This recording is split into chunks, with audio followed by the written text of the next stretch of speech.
وہ میرا ہے ہی نہیں۔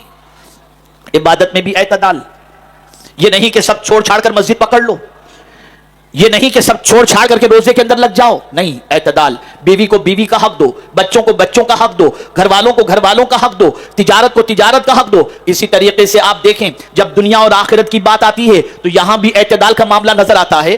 آپ ہر جمعہ کو سنتے ہوں گے مسجد سے مؤذن جو ہے سورہ جمعہ کا آخری رکوع پڑھتا ہوا نظر آتا ہے، اور بہت سارے امام بھی جمعۃ المبارکہ کی نماز کے اندر سورہ جمعہ کا رکوع پڑھتے ہوئے نظر آتے ہیں۔ کیا ہے؟ توجہ چاہوں گا، یا ایھا الذین آمنوا اذا نودی للصلاۃ من یوم الجمعہ فسعوا الی ذکر اللہ وذروا البیع۔ مارکیٹ میں ہو نا، کاروبار کر رہے ہو، تبھی تو وذروا البیع کا حکم آیا۔ اے ایمان والو، جب منادی کی آواز تمہارے کانوں سے ٹکرائے نماز جمعہ کے لیے تو دوڑو اللہ کے ذکر کی طرف، کاروبار چھوڑ دو۔ توجہ چاہوں گا، کاروبار چھوڑ دو، اور کاروبار چھوڑ کر جاؤ کہاں؟ نماز کی طرف جاؤ۔ جب منادی کی آواز تمہارے کانوں سے ٹکرائے چھوڑ دو، نماز کی طرف آ جاؤ۔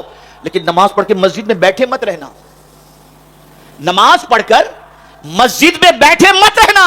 فَإِذَا قُضِيَتِ الصَّلَاةُ فَانتَشِرُوا فِي الْأَرْضِ وَابْتَغُوا مِنْ فَضْلِ اللَّهِ، اور جب تم نماز ادا کر لو تو زمین پر پھیل جاؤ اور روزی تلاش کرو، یعنی دنیا بھی حاصل کرو، آخرت بھی حاصل کرو، بندگی بھی کرو، روزی بھی کماؤ، دونوں چیزوں کو رکھا گیا۔ ہمارے یہاں اسی لیے رہبانیت ہے ہی نہیں۔ میرے پیارے آقا صلی اللہ تعالی علیہ وسلم کے پیارے دیوانوں، یہ نہیں بتایا گیا کاروبار چھوڑو اور 4 مہینے کے لیے نکل جاؤ، یہ نہیں بتایا گیا ماں باپ کو تڑپتا چھوڑو نکل جاؤ، نہیں نہیں، تم ماں باپ کی خدمت بھی کرو۔ اور ماں باپ کی خدمت کی اگر بات آتی ہے تو میرے پیارے آقا صلی اللہ تعالی علیہ وسلم کے پیارے دیوانوں، رسول اعظم صلی اللہ علیہ وسلم نے جہاد جیسے موقع پر بھی جب ماں اور باپ کی بات آتی ہے تو صحابہ سے سرکار نے فرمایا ان کی خدمت کرنا یہ جہاد سے بھی افضل و اعلیٰ ہے۔ اور آج لوگ نکل جاتے ہیں 4.5 مہینے کے لیے اور ماں تڑپتی رہتی ہے، بیوی بلکتی رہتی ہے، کاروبار ٹھپ ہو جاتا ہے، تعلیم کا جنازہ نکل جاتا ہے، یہ ساری چیزیں ہوتی ہیں۔ اسلام نے یہ طریقہ نہیں سکھایا، اسلام نے ہمیں درمیانی طریقہ عطا فرمایا ہے۔ اب آئیے جس چیز کی طرف آج خاص طور پر میں آپ کو ابھارنا چاہتا ہوں اور جس چیز کی طرف آپ کی توجہ کو خاص طور پر مبذول کرنا چاہتا ہوں، اگر آج میں اس مقصد کے اندر کامیاب ہو گیا اور یہ بات آپ کے حلق کے اندر اتارنے میں اور آپ کی سماعتوں کے حوالے کرنے کے بعد آپ تک پہنچانے میں کامیاب ہو گیا اور آپ نے اگر اسے قبول کر لیا تو آج کا اجتماع انشاءاللہ ضرور کامیاب ہوگا۔ آپ جانتے ہیں ہماری قوم کا مزاج کیا ہو گیا؟ آج ہماری قوم کا مزاج بڑا عجیب ہے۔ زندگی اس طریقے سے گزارنا ہے کہ ایسا لگے کوئی شاہی زندگی گزار رہا ہے، بادشاہ جیسی زندگی۔ اس کو اگر یہ کہوں تو غلط نہ ہوگا، آمدنی 2 روپے کی اور خرچہ 20 روپے کا، اور اس کام کے اندر اخراجات کے سلسلے میں اور وہ بھی فضول خرچی کے سلسلے میں اگر ماحول گھر کا بنانے والا کوئی ہے تو یہ مرد نہیں، یہ عورتیں ہیں۔ عورتوں کی فیشن ختم نہیں ہوتی۔ ایک شادی کی تقریب کے اندر جو جوڑا پہن لیا، اب دوسری شادی میں وہ جوڑا پہن کر جانا اپنے لیے توہین سمجھتی ہیں۔ کبھی انہوں نے نہیں سوچا کہ شوہر کی جیب اجازت دیتی ہے کہ نہیں دیتی، شوہر کی پوزیشن ہے یا نہیں ہے۔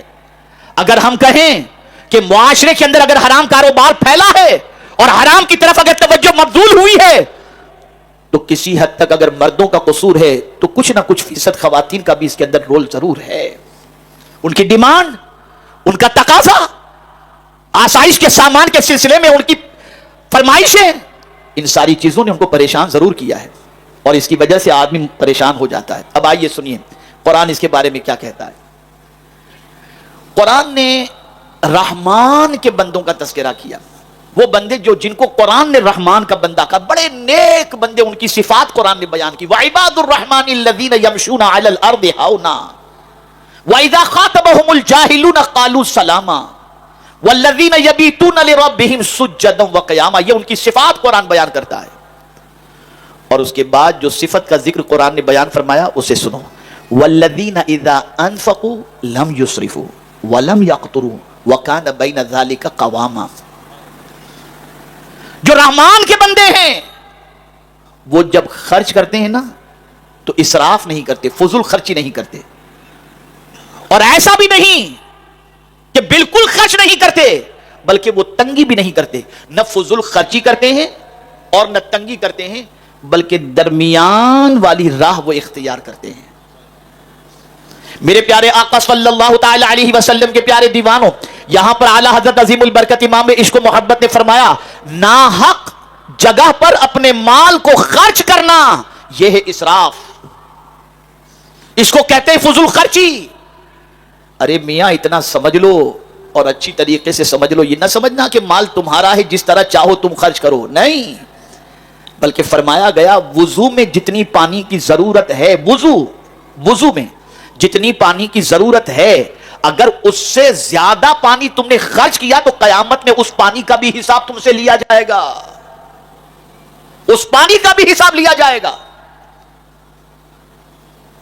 میرے پیارے آقا صلی اللہ تعالی علیہ وسلم کے پیارے دیوانوں, آج اگر ناحق خرچ کے حوالے سے دیکھا جائے, ناحق جگہ پر پیسہ استعمال کرنے کے حوالے سے دیکھا جائے, تو ذرا آپ دیکھ لیں, اندازہ لگا لیں تو آپ کو پتا چلے گا. آج ہمارے یہاں صرف ممبئی شہر کی شادیوں کے اوپر اگر دیکھا جائے, جو خرچ ہوتا ہے, اگر ایک سال شادی میں خرچ جو فضول ہوتا ہے ان خرچوں کو روک دیا جائے اور ان خرچوں کے ذریعے اگر آدمی چاہے تو ہر سال ممبئی کی سرزمین پر ایک کالج تعمیر ہو سکتی ہے.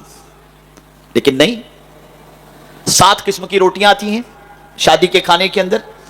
یہ عربی روٹی ہے, یہ لبنانی روٹی ہے, یہ تندوری روٹی ہے, یہ رومالی روٹی ہے, یہ گیہوں کی روٹی ہے, یہ اس کی روٹی ہے, یہ اس کی روٹی. 7 قسم کی روٹیاں تو کوئی کھاتا ہے نہیں. کیا کر رہے ہیں آپ؟ کس طرف جا رہے ہیں آپ؟ جس مال کو بے دریغ آپ خرچ کر رہے ہو, یہ مال آپ کا نہیں ہے, یہ اللہ کی امانت ہے, اور اسے اسی طریقے سے خرچ کرو جس طریقے سے اللہ عز و جل نے خرچ کرنے کا حکم عطا فرمایا ہے. ڈیکوریشن 60 لاکھ 20 لاکھ اس کا ڈیکوریشن کیا جاتا ہے. ذرا سوچو, کل بروز قیامت اللہ عز و جل پوچھے گا. حدیث مبارکہ میں ہے, آقا کریم صلی اللہ علیہ وسلم نے ارشاد فرمایا جب تک کہ بندہ 5 سوالوں کے جواب نہیں دے گا قیامت کے دن اپنی جگہ سے ہل نہ سکے گا. ان میں سے ایک سوال یہ ہوگا, بندہ مال تو نے کہاں سے کمایا, من این اکتسب وفیما انفقا, کہاں سے کمایا اور کہاں تو نے خرچ کیا. یہ قیامت میں اللہ پوچھے گا. بندہ جب تک اس کا جواب نہیں دے گا قیامت میں اپنی جگہ سے ہل نہ سکے گا. میرے پیارے آقا صلی اللہ تعالی علیہ وسلم کے پیارے دیوانوں, بڑی معذرت سے میں عرض کروں گا, بڑی معذرت کے ساتھ میں عرض کروں گا, آج اللہ ماشاءاللہ شادی میں شاید ہی کوئی ایسا ہو, شاید کوئی ایسا ہو جو قرض کے بوجھ تلے دبا ہوا نظر نہ آئے. ایک شادی کرنی ہے تو اس شادی کے اندر اخراجات اتنے ہوتے ہیں کہ ان اخراجات کے لیے جب تک کہ لوگوں سے تقاضا نہ کیا جائے, قرض نہ لیا جائے, اس وقت تک کہ وہ شادی مکمل نہیں ہو پاتی. میں پوچھنا چاہتا ہوں, اس اسراف کا انجام اتنا خطرناک ہے کہ باپ قرض لے کر بچے کی شادی کرتا ہے دنیا کو دکھانے کے لیے, اور اس کے بعد جب باپ مر جاتا ہے تو اپنے بچے کے لیے قرض چھوڑ کر کے مرتا ہے. بند کرو یہ فضول خرچیاں, صرف اس لیے کہ اللہ پسند نہیں فرماتا. ہارون رشید, خلیفہ ہارون رشید کا ایک عیسائی طبیب تھا. اس عیسائی طبیب نے اس وقت کے ایک بڑے عظیم عالم دین سے اس نے کہا, یار اللہ کی کتاب قرآن مقدس کو تم اتنی عظیم کتاب کہتے ہو, لیکن اس پوری کتاب کے اندر جو ہے وہ علم طب, میڈیکل کے بارے میں کچھ موجود نہیں ہے. توجہ چاہوں گا, اس قرآن کے اندر میڈیکل کے بارے میں, علم طب کے بارے میں کچھ بھی نہیں ہے.